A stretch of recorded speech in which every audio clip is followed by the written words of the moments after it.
Welcome, everybody. I am so excited to dive into some teamwork we're going to do today in this session. I'm always excited when Intuit invites me to do some work with them. I hope the things that we talk about today are going to be encouraging to you and really teach you a lot of things. So just to give you a little intro into who I am, I'm Jason Blummer, and I'm the CEO of Blummer CPAs. This firm my dad started almost 25 years ago, and I came from some other firms, and I've been running this firm for 20 years. Really, about 10 years ago or so, I started making some changes, and that's where we dove pretty deeply into a niche-based model of service into creative digital agencies. And we've been doing that for about a decade. So that really turned us into an advisory firm. That's where we took the turn into advisory.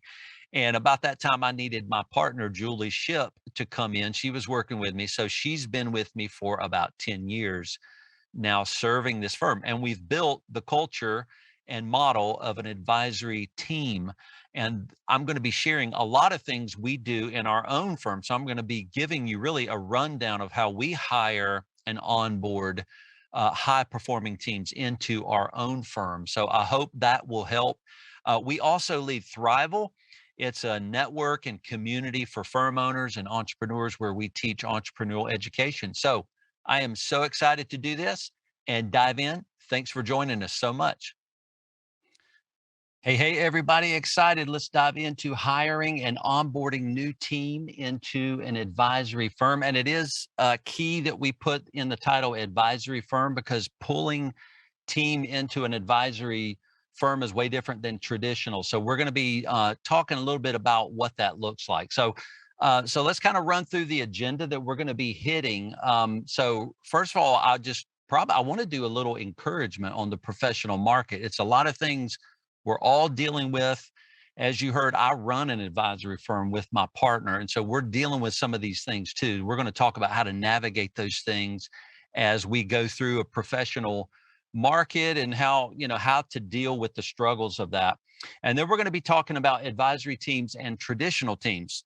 Those two things are different and they do matter. So we're going to dive into that. And then I'm going to go into 3 steps to hire well, 3 steps to onboard well, and 3 steps to lead well. And the cool thing is all of those 9 steps, they come from things we do in our own firm. So those are real specific things. So I'm basically going to be telling you what we do in our firm and how it's helped us. And of course, you can probably add to that too in your own firm. So let's dive into those initial thoughts on the professional market. So obviously, everybody is struggling in the labor market. And what's really odd right now, and of course, this is coming out of markets redefining and reshifting away from the pandemic, is that we're seeing a lot of firms, and again, we lead and consult with firms too, is that we see a lot of their revenue coming in, but they don't have the labor to match up that revenue. And so that is a really weird thing for them to try to figure out. So one thing we've tried to do is pre-purchase labor. And so what does that mean when you pre-purchase labor? So basically, we went out to the market, and when we did find good people, we brought them into our firm and we said, we're going to go ahead and commit. This is a huge risk, but we're going to commit to bringing in great labor, great new team members, because again, they're hard to find. You have to snap them up when you can. And we brought these team members in and we said, we are basically pre-purchasing capacity. We're going to pay you as if you are full-time, and then we're going to train you for 6 months while we're going through the process of bringing leads in, and then we're going to match those leads up to our capacity. So that's a risk, right? Because you're bridging 2 things, revenue and the team to serve that revenue. And if you've been running a firm for a long time, we've been doing it for a couple decades, but if you've been doing it a long time, you always know you're dealing with that balance, right? And sometimes it's imbalance where your revenue does not match your team capacity, or your team capacity is too high and you need more revenue to meet that. So in this market, when you can't find labor, we go pre-purchase a little bit of labor, take that risk to match up the revenue and the leads that we do know inevitably come in. So that's one way to consider that. And then firms are changing, and they're bored and they're really being forced to change based upon the things they're struggling with in this market. So basically, one thing you can do is consider whether your firm team structure is actually still appropriate. So what is a firm team structure? So a team structure is basically a visible layout. Sometimes on a sticky pad paper, we'll have people put a sticky pad or a sticky note on a piece of paper on the wall of all of their team, all the way from the owners to the leaders, the managers, directors, senior, things like that. And they're trying to figure out if they have a right structure to serve the level of revenue that they have currently coming into their firm, and you don't always. And so sometimes you have to change your team structure. So it may be that your team structure is wrong. And this is a growth principle we see in firms, actually service-based companies. It could be design, professional, engineer, it could be whatever, is that whatever structure you're using or you've leveraged to grow to the point you are now, often that same structure won't take you to the next 5 to 8 team size level. And so we're seeing that a lot of firms are experiencing these growth ceilings, and they're running into potentially an older team structure that won't work.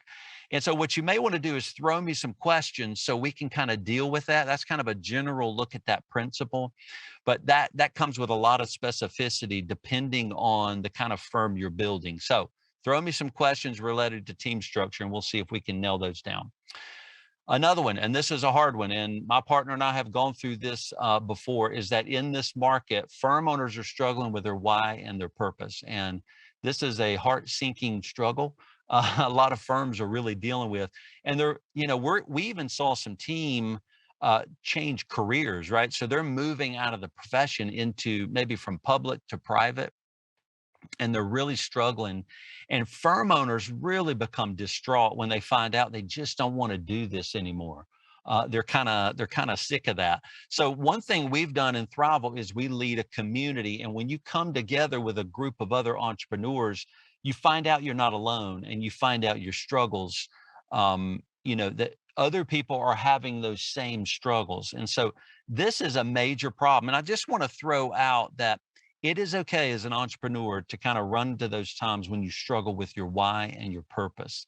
That is common, especially when you do it for a long time. When you go through 20, 30 years of career building or firm building, you're going to run into walls. You're going to have hard times, and you have to cut yourself some slack, cut yourself a break in the midst of this really weird, almost 2 full years of navigating strange markets. What's happened is we have a market full of fear, unknown issues. And so we all start to wonder, do I want to do this anymore? Because it's really hard.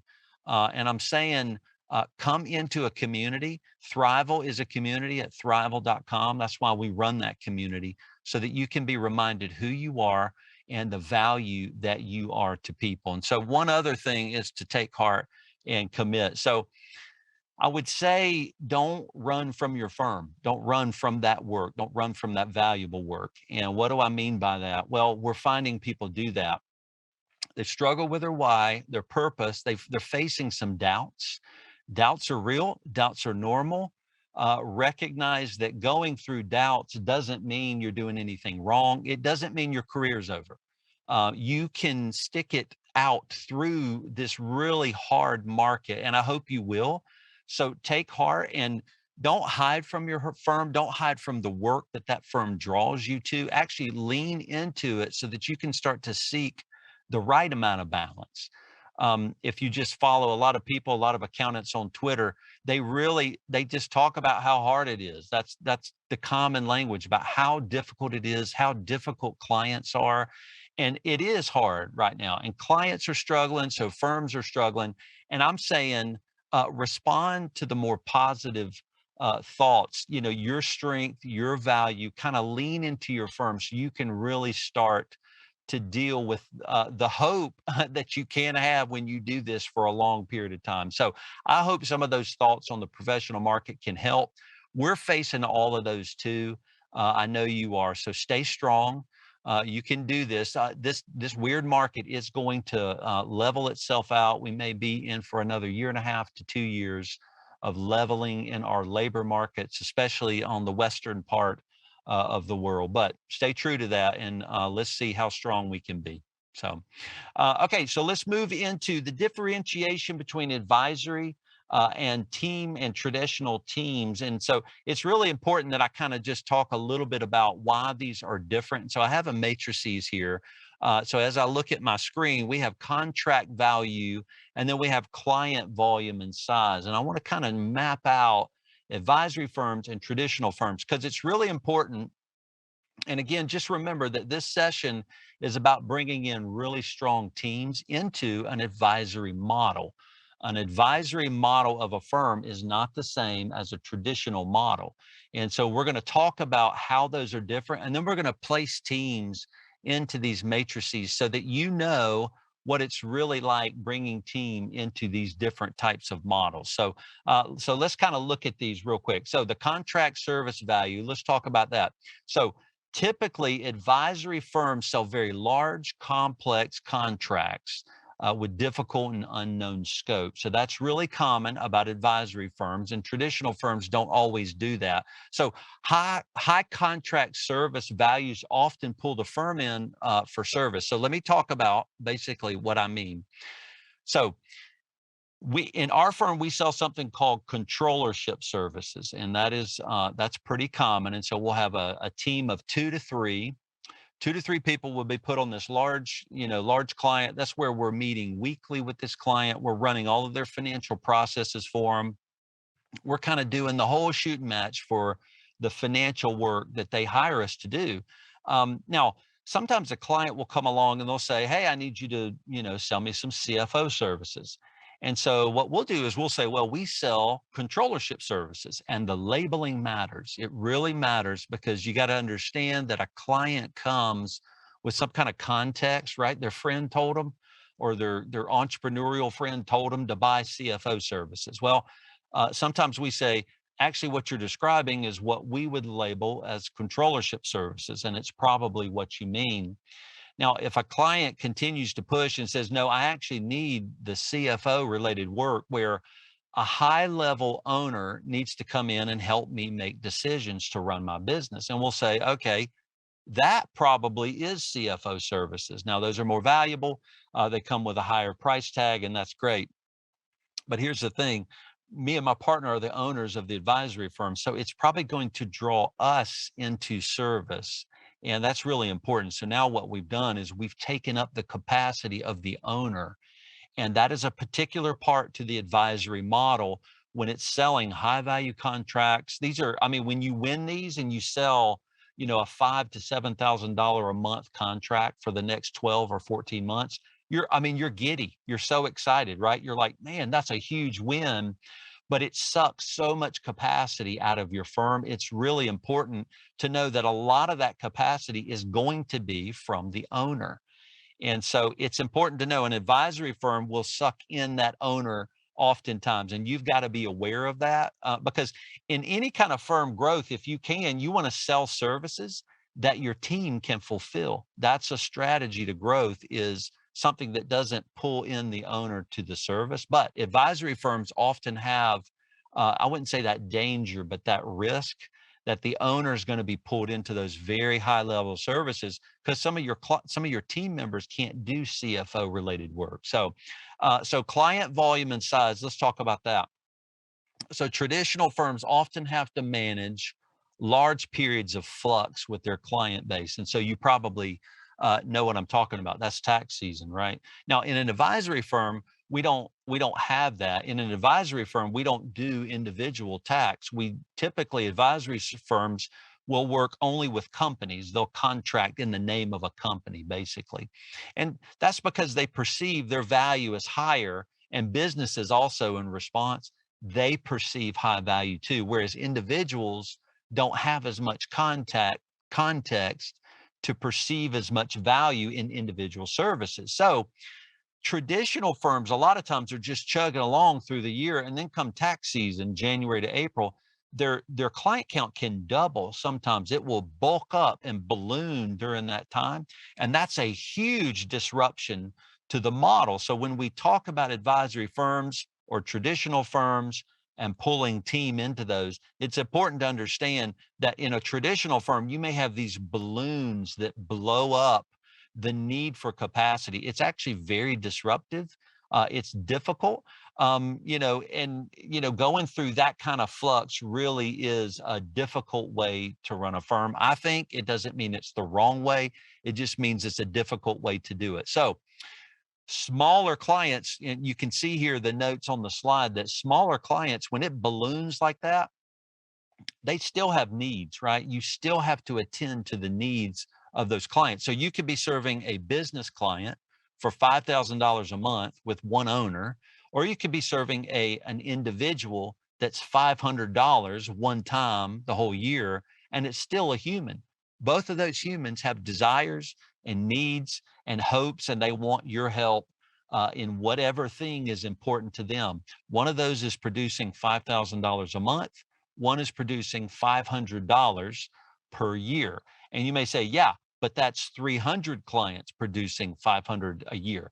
Yeah, but you got to cram that into a 3 or 4 month period. It blows up and disrupts the whole firm. It's really, really difficult to go through. So that example is basically a tax season when you blow that up. So one thing to this example is that if you say, I don't want to run that traditional model anymore. I kind of want to move away from that and start to run more of an advisory firm. Well, you can do that depending on the size of your firm. You could have 200 to 300 clients. You could start to move your individual client work out. You could kind of shut that division of your firm down. And so the way we do it in our firm is we have those policies I mentioned before where we will only contract in the name of a business. So that's a little bit of restriction we place on ourselves so that we can serve a company, because we know a company perceives high value in accounting-based services. Now, we'll also do the tax work of the individuals or the corporation that we're serving as well. So you still get to do tax, you just don't have to do as much. Now, so in a small traditional firm, you may have 10 people, you may have 400 or 500 tax returns, and then all the accounting and audit work you do too. In an advisory firm, for example, we have 13 people and we have around 30 something clients because those are bulkier, bigger. We require 12-month agreements to work with our firm. Those kind of things are advisory models. And so that's it. It matters what kind of team member you're pulling in. So let me kind of chart where they are. So in a traditional team, basically you're going to find just a high volume of client, right? And then over here, a lower volume of contract value, right? Smaller contract values, $500 per tax return, but you have 600 of them, right? And then you have advisory firm over here. That's in this matrices or this quadrant one. And that's where you're going to typically have a contract value that's extremely, extremely high, but a much lower client count. So I hope kind of running through that comparison helps a little bit. I hope it helps you understand what kind of team member you're asking to join your firm and who you are and kind of what your models are. It's really important that you kind of know. Okay, let's dive in. So here's a cool quote from Theodore Roosevelt. I'm going to read it. So the best executive is one who has sense enough to pick good people, to do what he wants, and the self-restraint enough to keep from meddling with them when they do it. And so um, the key right here is learning how to hire people. That is a big deal. And to do that, I kind of want to show you the team's journey that a team goes through. This screen is really a little bit of psychology that team go through as you're bringing them into your firm. And it's really important that team are in different psychological and mental places between the hiring process and the onboarding process. Those are two different things. And I want to draw a real strong line between those because it really matters. And there's a lot of power you can employ as a leader to help team jump that chasm, so to speak. So in the hiring, of course, they're not an employee yet. And in onboarding, they're a brand new team member, right? And so they've made a commitment, and that's important. This line of commitment in the middle is a mental assent that a human makes to you, right? And so you're using certain kinds of forces when you're hiring people, and other kinds of forces when you're onboarding them. So leaders are going to be doing different things in the two different places. So let me give a quick example of this mental ascent. So when we're bringing on, again, we're an advisory firm, so we may be bringing on a larger client or seeking to bring on a larger client. And when that lead comes to our firm, we're going to go through a conversation we call a value conversation. We're going to, learn a lot about them, figure out what it is they think we can do for them, what our commitment is to them. And one question we ask at the end of that value conversation is, do you think we're the right firm for you? Should we move forward? And that is a really important question. Now, you could assume that. You could say, man, that was a great conversation. And then you say, cool, we're going to prepare some prices to show you. But we want to hear it from their mouth. We want to hear their mind calculate the commitment that they make to us. It is really important. And we want them to commit. And so when they say, yeah, I think you guys are the right firm. I really think you could do a lot for us. They begin the process of selling themselves to us as the firm. And it's a real important psychological coaching tool you can do. And it's the same for team members. Why is it the same in selling and team members? Because they're humans. They're both humans, and they need to make a commitment to what they're about to do, the change they're about to make in their life. So don't underestimate how large it is, this commitment you're asking this human to make to you. You're asking them to say no to everybody else and yes to you. In fact, in our hiring, it's a policy of ours to say work for us and you can't work for anybody else. Now, when you're hiring a full-time person, that might work out pretty easily. But if it's part-time or whatever, we're saying we want you to trust us and work only for us. Now, a lot of people can't do that part-time, right? That makes sense. But it is a commitment we ask from them because we're going to commit back in return to that team member to care for them, to pour resources into them. And we know that our leadership will be to care for them and really love our team and build a strong culture around them. So we are talking about the commitment you want that team member to make. So there's some forces basically that are driving hiring as compared to driving the onboarding. So, selling your firm and branding your firm are the forces that, among other forces, these are two key forces that are driving the process of hiring, right? Because when you've put a job description out there, you're actually saying, choose us. Maybe we're the option you should choose, and say no to everybody else. So you're selling your firm. You're saying we have a great culture. You're going to love our team. As leaders, we're fully committed to our team. We're here to help you grow. We do exciting things. We're committed to processes. We're virtual. You get to have a flexible calendar, these kind of things. So you've got to really sell yourself to the hiring because they may be looking at two or three other people. You're trying to raise the attention of your firm and the importance of who you are for them to choose you. And then also, if you have a brand to your firm, and you're going to find your brand a lot of times on your website, if they look at the brand of your firm, you can go to our firm, it's blummercpas.com, and you can kind of see we have a fun, kitschy brand, but it's a very serious brand. Like, we are committed and we lead our clients. And so we can tell our potential new hires to go there, check us out, see what we're about. We want them to make a commitment. Now, once they've made a commitment, they're going to go through the process of onboarding. That's different. The forces driving onboarding is where you switch into being very clear in writing about how you're going to lead them, what you expect from that team member. You're going to give them a lot of training. You're going to do everything within your power to make them successful. And I'm going to go through a lot of the different things when we go through these 9 points. So let's kind of dive into those. And again, just remember, I want to flip back to that slide. So just remember, as we go through this, hiring and onboarding, right, are two different things. So let's kind of switch to this first 3-point when you hire well, and it's demographics, discovery, vision and values, and then diving deeper. So let's kind of hit a couple points in each one of those. So one thing we love to do is to have that team member shoot a video of themselves. That's the first thing we do. Fill out this form.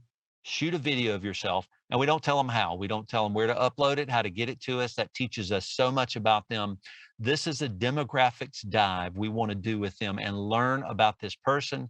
And when you put a human in a situation, you see how they figure things out. And of course, in our virtual firm, where we lean heavily on technology, which a lot of advisory firms have to do, if they can't do a video of themselves, then we know that's kind of telling us something about what kind of team member they'll be. So, and then in this first meeting, one thing we do when we meet them, typically it's the first one over Zoom or even a phone call. This is something we developed over time. We'll have them walk us through the stories of their resume. And that's just basically starting from the earliest point that they feel comfortable doing and telling us stories about every single job they've gone through. Now, why do we do that? And we even say this when I'm leading that meeting, I'll say, start from the beginning, and we want to know you. We want to hear you. We want to understand who you are. Tell us stories about the things you loved and didn't enjoy and the people you work with. We'll say, even use the first names of those people. And what we do is we drive a lot of personal interactions so that those stories are really tied to the names of those people. And through that demographic dive, that discovery, we learn so much about them. They start complaining about people they didn't like, or they start talking about the people they loved. And we can follow up and go, why did you love that person? Why did you enjoy working with them? Because our goal is to get into the demographics of that person. And it's so hard to do. You know, it is. This is one way we found that's a creative way to do that. Then our second meeting is when we say we're all on camera and we're going to do a presentation to you. This is typically a 90-minute presentation where we do a vision and values presentation about our purpose, what we're all about, our core values, that as leaders, we call team to follow those core values. We love that presentation. And they just sit there and listen and ask questions, and they're learning about how serious we are about our culture. And then also in that vision values, we say, here's a value, here's a vision for that job. Here's a job description. We believe every role should have a job description with the pay and some kind of range of hours. Now we're moving into a lot of the clarity that we have for that value, for that vision of that role. It's really important because we want them, again, we're in the hiring process. We want them to know what they're committing to. That's a big deal. And then we dive deeper. So we'll do some personality testing, maybe some technical testing, depending on what we want to go through. And then we'll have them often meet another leader in our firm. And so this is before anybody has truly been hired. This is the hiring process. We learn so much about them. They learn so much about us. And that's the goal. Hiring well is the key to scaling and growing a successful firm. Hiring well. Hiring people poorly is very difficult. But when you hire people well, that is the key to strength and scaling for your firm. So let's keep trucking. Now we're talking about onboarding, and you already know this is the section when they have been hired. They've been chosen. So we're going to talk through celebrating, firm orientation, and then culture power. So the first thing we want to do is make an offer, and if they accept, we want to celebrate. We want to thank them for the process of hiring. We want to thank them for caring and trusting us already enough to walk them through that process. And then we want to reaffirm we're going to care for them, and we're going to do everything in our power to lead them as best we can.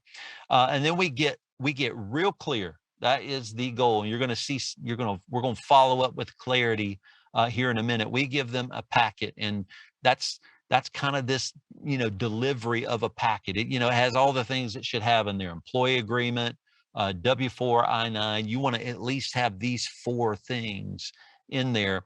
And so really quick, what are the 2 differences between those 2 bullet points on the slide? The job description is really it's kind of a demographic description of the journey of what that role is going to go through, typically on a weekly or a monthly basis. Again, it's going to have the pay in there and the range of hours. We want to match those 3 things up.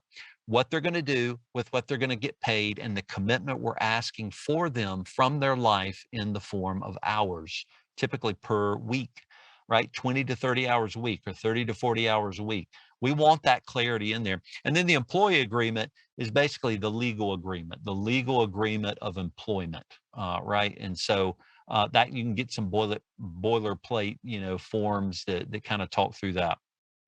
And then policies that talk about broadly, here's the way we perceive, technology, security in a virtual firm, health insurance, time off, things like that. Those are all key. And then all the other legal forms to get them paid. So then we go through a firm orientation. Now, think about where this team member is at this point. So they've gone through hiring, they're learning what we're really like. Now we get them through the point of, they've accepted, they've made that mental commitment, that assent, they've met other people. Now we orient them, right? We spend a couple hours talking about the value of who we are, what our brand is like, what they're going to experience. And this really changes a lot of our team members. They're like, at this point, at the end of this orientation, they're like, you guys are so buttoned up. And we're like, we care about this stuff. It is really important. And then the next thing we do is give them a training Gantt chart, right? So it's a Gantt chart on a big Google spreadsheet, big Google Doc for about 3 to 6 months. And down the left-hand column, it just lists all the things we want them to go through in training. Could be 30 or 40 things. We're going to walk them through, and which team member is going to kind of walk them through that. And then, of course, we, across the columns on the top, we have the months, 3 to 6 months that they're going to be going through. And we color code this. And this is actually their visual map of training. It's them going, hey, we're so committed to you. This is what it's going to look like. And then culture power is huge. All of this leads to culture. So we introduce them in an upcoming meeting with the team. The team go around and talk about themselves. We really care about now meshing them into the culture. This is a really important step. And then we regularly talk about our core values. So weekly, we do something called core value callouts in our weekly team meetings, which is where you catch somebody exhibiting a core value. And so when you do that over and over, every week, the team is pouring praise on each other about the core values. So we're driving core values deep into the psyche of our firm. Okay, and then leading well, the written word is the more you do in writing, the greater clarity you have in a professional services firm. You want agendas, agreements, notes, anything in writing is going to really allow you to lead well. And then what we do is we review our team members for the first 3 to 6 months. We help them write emails that match our brand. We actually have models to write emails called the service sandwich. It's kind of funny. Everybody jokes about it, but we care about how we communicate in an advisory firm. So we have to teach that to new team members. And it is amazing how well they write and how they step up their documentation and the clarity. And then ask key questions. When we meet with our team, we get team feedback loops. We're always asking, how are you doing? What's your strength? What are you struggling with? And so we have these recurring meetings where we'll meet every month with new team members asking, what are we assuming you know that you don't know about this firm? Where are you strong? Where are you struggling? And it's constant. We're constantly feeding that. And then after a couple months, we'll do those recurring meetings on a quarterly basis. And then project management, our last 2 points here. Using project management to really drive the creative delivery of your services is key. Now, so in our firm, we are niched in the creative digital marketing agency space. We've been in that space very deeply for about a decade. And so one thing that market does really well is they have project management. And so accounting firms don't typically have project management, but it is key. We found it's very key. So when you sell a complex scope to this large client, you're basically you're asking these creative people not only to deliver the service, but to manage and plan their work, right? And so those are two different things. Prioritizing and planning your work is different than fulfilling your work and actually executing on the technical work that you do. Those are two brain functions. And so for a larger firm, you can carve off the prioritization, the planning, really pushing tasks through a project management system. And you can put that in a role called a project manager. And then that project manager can also maintain and manage the software, the workflow software that's related to how your firm does its greatest work. And so project management is really key. And then another thing we've learned is in our weekly team meetings where we turn on our cameras, we do core value call outs, we learn about each other. That's a time for culture building, and it does strengthen I mean, it makes our team extremely strong. But what we don't do is talk about client work. Sometimes we'll make firm announcements, but we don't talk about specific client work in that weekly team meeting. We'll carve that out to what we call maybe a project management huddle. And those huddles are where we talk about the specifics of client work. And that's where we can get real specific with a team member that's struggling to know how to serve a client within the scope of some contract that we've offered. So that's a lot of information. I hope that helps you know how to really come at this labor market. And team leadership, hiring, and building and feeding team to help them grow and prosper in their work is a huge commitment you make as a leader. And so I hope these 9 points kind of take you through helping you understand how to do that well. And I'm pumped that Intuit lets us talk about these great things. So thank you very much for tuning in. Good luck onboarding your team.